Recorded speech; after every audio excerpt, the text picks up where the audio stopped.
नमस्कार, स्वागत है आपका आज के ताजा और बड़ी समाचारों में। तो आइए जानते हैं खबरों को एक एक करके।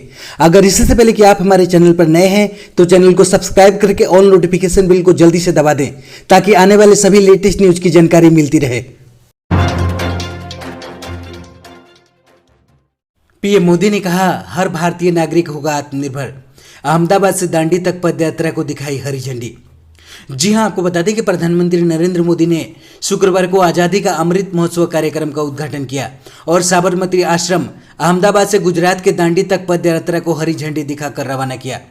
भारत की आज़ादी के 75 साल पूरे होने के उपलक्ष्य में अहमदाबाद के साबरमती आश्रम से गुजरात के नवसारी जिले के दांडी तक 241 मील की पैदल यात्रा होगी।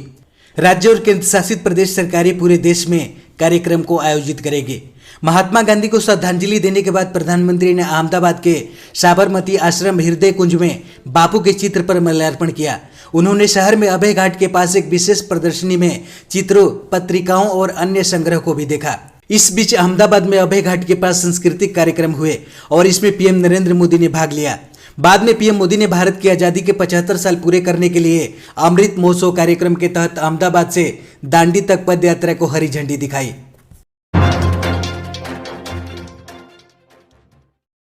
किसानों ने 169 दिनों बाद धरना प्रदर्शन किया खत्म। पंजाब में की गई ट्रेन सेवाएं बहाल। जी हां, आपको बता दें कि दिल्ली की सीमाओं पर पिछले करीब 3.5 महीनों से किसानों का आंदोलन चल रहा है। वहीं दूसरी ओर पंजाब से राहत भरी खबर निकलकर सामने आ रही है। दरअसल कृषि कानूनों के खिलाफ अमृतसर में रेल पटरियों के ऊपर बैठे किसानों ने धरना प्रदर्शन को खत्म कर दिया है और उन्होंने पटरियों को खाली करने का निर्णय लिया है। मीडिया रिपोर्ट्स के मुताबिक ट्रेनें रद्द होने की वजह से राज्य के कारोबारियों और किसानों को काफी नुकसान का सामना करना पड़ रहा था, जिसकी वजह से किसानों ने 169 दिनों से चल रहे धरना प्रदर्शन को खत्म कर दिया है। मीडिया रिपोर्ट्स के मुताबिक किसानों द्वारा धरना प्रदर्शन खत्म करने के ऐलान के बाद से अमृतसर के जाडियाला गुरु रेलवे स्टेशन से अमृतसर से दिल्ली के लिए ट्रेन सेवाएं शुरू की गई हैं। व्हाट्सएप प्राइवेसी पॉलिसी को लेकर नया नोटिफिकेशन जारी। जी हां, आपको बता दें कि फेसबुक के स्वामित्व वाला व्हाट्सएप इस साल की शुरुआती से ही अपना प्राइवेसी पॉलिसी को लेकर चारों ओर से आलोचना झेल रहा है। व्हाट्सएप नई प्राइवेसी पॉलिसी 8 फरवरी से लागू होने वाली थी, लेकिन विवाद के बाद कंपनी ने प्राइवेसी पॉलिसी को मई तक टाल दिया था। अब फिर से प्राइवेसी पॉलिसी को लेकर व्हाट्सएप अपने यूजर्स को लगातार नोटिफिकेशन दे रहा है। यानी व्हाट्सएप की नई प्राइवेसी पॉलिसी को आपको 15 मई 2021 से पहले स्वीकार करना होगा। तो अब सवाल यह है कि यदि आप इसे स्वीकार नहीं करते हैं तो क्या होगा। सबसे पहले आपको बता दें कि 15 मई में व्हाट्सएप की नई प्राइवेसी पॉलिसी लागू होने जा रही है और इस बार कंपनी इसे और टालने के मूड में नहीं है। कंपनी ने साफ तौर पर कहा है कि यदि यूजर्स व्हाट्सएप की नई प्राइवेसी पॉलिसी 15 मई तक स्वीकार नहीं करते हैं तो उसके बाद वे ना कोई मैसेज भेज पाएंगे और ना ही कोई मैसेज रिसीव कर पाएंगे। सीधे शब्दों में कहे तो उनका व्हाट्सएप तब तक बंद रहेगा जब तक वे पॉलिसी को स्वीकार नहीं कर लेते। व्हाट्सएप ने कहा है कि यूजर्स तब तक कोई मैसेज नहीं सेंड या रिसीव कर पाएंगे जब तक कि वे शर्तों को स्वीकार नहीं कर लेते। जो लोग नई शर्तों को स्वीकार नहीं करते हैं उनका अकाउंट इनएक्टिव दिखेगा और इनएक्टिव अकाउंट 120 दिनों के बाद डिलीट हो जाएगा। शर्तों को स्वीकार करने के लिए कंपनी हर रोज या फिर कुछ दिनों पर नोटिफिकेशन देती रहेगी और फिर इसे भी बंद कर देगी। हरियाणा के 2 शहरों में बनेगी फिल्म सिटी।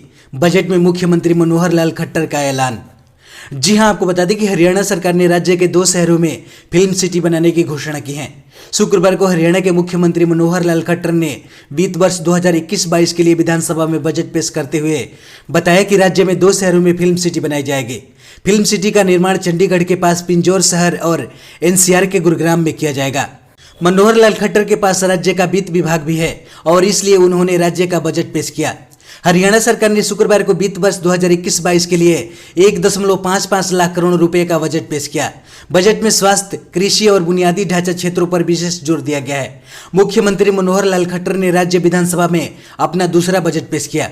आपको बता दें कि खट्टर ने बजट अनुमानों में किसी नए कर का प्रस्ताव नहीं किया है। वित्त वर्ष 2021-22 का बजट बढ़ाकर 1,55,645 करोड़ रुपए किया गया है। यह इससे पिछले वित्त वर्ष के 1,37,738 करोड़ रुपए की बजट से 13% अधिक है। कच्चे तेल में फिर से लौटी तेजी, 2% तक उछला ब्रेंट क्रूड। जी हां, आपको बता दें कि अंतर्राष्ट्रीय बाजार में फिर से कच्चे तेल में तेजी लौटी है। कच्चे तेल के दाम में गुरुवार को लगातार दूसरे दिन मजबूत बढ़त के साथ कारोबार चल रहा था और बेंचमार्क कच्चा तेल ब्रेंट क्रूड का भाव $69 प्रति बैरल के ऊपर बना हुआ था। कच्चे तेल के दाम में इजाफा होने से देश में पेट्रोल और डीजल की महंगाई और बढ़ने की आशंका बनी हुई है। देश में पेट्रोल का भाव रिकॉर्ड ऊंचाई पर बना हुआ है। हालांकि अंतर्राष्ट्रीय बाजार में कच्चे तेल के दाम में जोरदार बढ़ोतरी होने के बावजूद 12 दिनों से पेट्रोल और डीजल के दामों में कोई बदलाव नहीं हुआ है। जानकार बताते हैं कि वैश्विक अर्थव्यवस्था में सेहत सुधार के संकेत मिलने और कोरोना वायरस टीकाकरण अभियान जोर पकड़ने से तेल की खपत मांग में बढ़ोतरी की उम्मीदों से कीमतों में तेजी लौटी है। इसके बाद आपको बता दें कि इंडियन ऑयल की वेबसाइट के अनुसार दिल्ली, कोलकाता, मुंबई और चेन्नई में पेट्रोल के दाम क्रमशः 91.17 रुपये, 91.35 रुपये, 97.57 रुपये और 93.11 रुपये प्रति लीटर पर स्थिर बने हुए हैं। डीजल की कीमतें भी दिल्ली, कोलकाता, मुंबई और चेन्नई में स्थिरता के साथ क्रमशः 81.47 रुपये, 84.35 रुपये, 88.60 रुपये और 86.45 रुपये प्रति लीटर पर बनी हुई हैं। प्राइवेट नौकरियों में हरियाणा के लोगों को 75% आरक्षण के सरकार के फैसले को अदालत में चुनौती। जी हां, आपको बता दें कि राज्य सरकार द्वारा हरियाणा में प्रदेश के लोगों को प्राइवेट सेक्टर की नौकरियों में 75% आरक्षण दिलाने के फैसले को अदालत में चुनौती दी गई है। यह चुनौती एक औद्योगिक संस्था ने दी है, जिसके लिए औद्योगिक संस्था ने पंजाब एवं हरियाणा हाईकोर्ट में याचिका दायर की है। औद्योगिक संस्था ने आशंका जताते हुए कहा कि राज्य सरकार का नया कानून लागू होने से हरियाणा से इंडस्ट्री का पलायन हो सकता है। यह वास्तविक कौशल युक्त युवाओं के अधिकारों का हनन है। यानी औद्योगिक संस्था का मत है कि सिर्फ हरियाणा के ही युवाओं को कंपनी में भर्ती करना एक तरह की जबरदस्ती होगी। इसमें योग्य लोगों को कंपनी में जगह नहीं मिल सकेगी। पंजाब एवं हरियाणा हाईकोर्ट के समक्ष हरियाणा सरकार के खिलाफ याचिका दायर करने वाली उपरोक्त औद्योगिक संस्था का नाम है मेसर्स AK ऑटोमेटिक पंचकूला। इस कंपनी ने हाईकोर्ट में याचिका दायर कर हरियाणा सरकार के कानून पर रोक लगाने की मांग की है।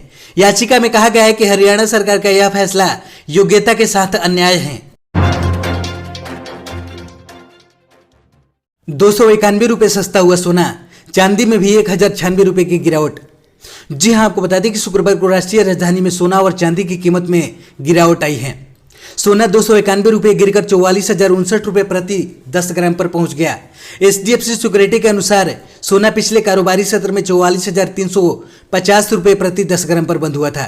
अंतर्राष्ट्रीय बाजारों में आई गिरावट का असर घरेलू बाजारों में भी दिखा। चांदी की बात करें तो यह 1096 रुपये गिरकर 65,998 रुपये प्रति किलोग्राम पर पहुंच गई। पिछले कारोबारी दिवस में चांदी 67,054 रुपये प्रति किलोग्राम पर बंद हुए थे। अंतर्राष्ट्रीय बाजार में सोना $1707 प्रति औंस, जबकि चांदी की कीमत $25.67 प्रति औंस पर थी। सीएम अरविंद केजरीवाल ने दिल्ली में तिरंगा फहराने को लेकर दिया जबरदस्त रिएक्शन। जी हां, आपको बता दें कि देश की आज़ादी के 75 वर्ष पूरे होने जा रहे हैं। ऐसे में दिल्ली के सीएम अरविंद केजरीवाल का देश की राजधानी दिल्ली में 75 हफ्ते तक सेलिब्रेशन करने का प्लान है। इसके लिए शुक्रवार से कार्यक्रम शुरू हो रहे हैं। सीएम केजरीवाल ने शुक्रवार को दिल्ली की विधानसभा में देशभक्ति बजट पर संबोधन किया। इस दौरान उन्होंने कहा, हमने कहा कि हम पूरी दिल्ली के अंदर तिरंगे झंडे को फहराएंगे, तो भाजपा और कांग्रेस ने इसका विरोध क्यों किया? मैं भाजपा से पूछना चाहता हूं कि तिरंगा भारत में नहीं फहराएगा तो पाकिस्तान में फहराएगा क्या? देश का तिरंगा दिल्ली में नहीं फहराएगा तो इस्लामाबाद में फहराएगा क्या? बजट पेश करते हुए सीएम केजरीवाल ने कहा कि इस बजट को देशभक्ति बजट बोला गया है। इस बजट के जरिए दिल्ली के कण कण में देशभक्ति की भावना होगी। इसी बजट में कहा गया है कि दिल्ली में करीब 500 स्थानों पर बड़े बड़े तिरंगे फहराएंगे। जब हम तिरंगा देखते हैं तो हमारा मन देशभक्ति से ओतप्रोत हो जाता है। आगे सीएम केजरीवाल ने कहा कि भाजपा और कांग्रेस को इसका विरोध नहीं करना चाहिए। देशभक्ति की बात पर राजनीति नहीं होनी चाहिए। देश तो सबका है। हमारे चैनल पर बने रहने के लिए बहुत बहुत धन्यवाद। दी गई जानकारी से अगर आप संतुष्ट है अथवा नहीं, अपनी राय कमेंट बॉक्स में जरूर दें। जय हिंद।